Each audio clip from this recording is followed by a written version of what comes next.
Have you checked your podcasts and playlists lately to make sure they are set up the way you want them to be? I'm going to show you this quick tutorial on how to check to make sure they're exactly the way you want them. So the first thing you're going to want to do is go over to your YouTube studio from your YouTube channel. And then when you get there, you're going to want to go to your content page right here.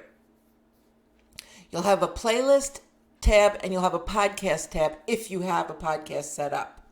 So in this case, if I pull up my podcast, I will see that I have, I'll go over to the videos, and I will see that I have my podcasts in date order. But not everybody does. So what you want to do is go back.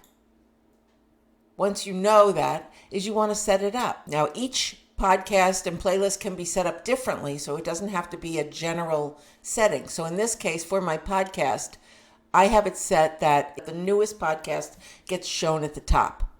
So here are your options that you can have it from newest to oldest from date published, and newest to oldest for date added. You can add it from the most popular, whichever ones are getting the most views, which is a good way.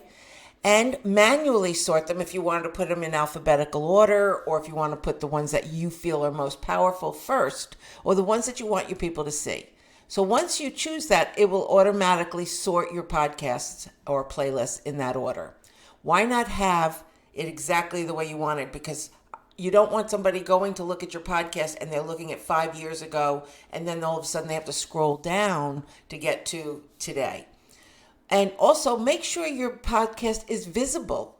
If you want people to go there, make sure it is not in the unlisted or private setting unless you want it to be an unlisted or private podcast. Okay? And same thing, same setup as if you wanted to do this with your playlist. It's going to be the same setup. You're going to hit the edit button, and then it's going to tell you which way you want to manually sort, or if you want to sort it any other way. I hope this helps.